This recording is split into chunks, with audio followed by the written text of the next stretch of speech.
एक जंगल में एक बरगद का पेड़ था। उस पेड़ पर एक बाज रहता था और कुछ दूर एक बिल में एक सर्प। रोज जब भी वो सर्प बाहर निकलने की कोशिश करता, बाज उस पर झपट्टा मार देता और वो डर के मारे बिल में वापस लौट जाता।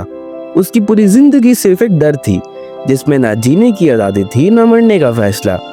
लेकिन उस सर्प के अंदर विश्वास था कि कोई ना कोई भला व्यक्ति उसे बचाने जरूर आएगा और एक दिन उसका भी समय बदलेगा। तभी उसकी मुलाकात हुई राजा विक्रम से, जो वहां से गुजर रहे थे। उसने अपना दर्द राजा के सामने रखा। राजा का दिल पिघल गया।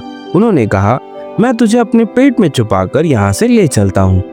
राजा ने वादा निभाया, लेकिन जैसे ही वन से कुछ दूर आए, उन्होंने कहा, अब निकल आ। सर्प बोला, मैं अब नहीं निकलूंगा, मुझे ये ठिकाना बहुत पसंद आया।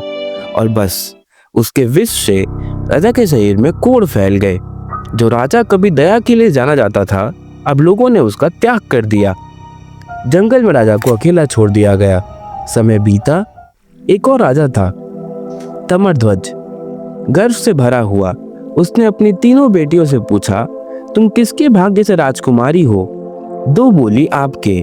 पर तीसरी चंद्रलेखा बोली, मैं अपने ही भाग्य के कारण राजकुमारी हूँ। बस उस सच ने उसकी जिंदगी बदल दी। राजा ने उसका विवाह एक कोढ़ी से कराने का फैसला किया, जो कोई और नहीं, वही राजा विक्रम थे। चित्रलेखा ने अपने पति के दर्द को अपना बनाया। उसने सेवा की और राजा विक्रम की कहानी एक वैद्य को सुनाई। वैद्य ने कहा, ये गंगा जल ले जा और अपने पति को पिला दे। इसे वो सर्प बाहर निकल जाएगा और तुरंत उसकी मौत हो जाएगी। वो गंगा जल ले आई और राजा विक्रम को पिलाया। जैसे वैद्य ने कहा वैसे ही हुआ और वचन तोड़ने वाला सर्प का अंत हो गया।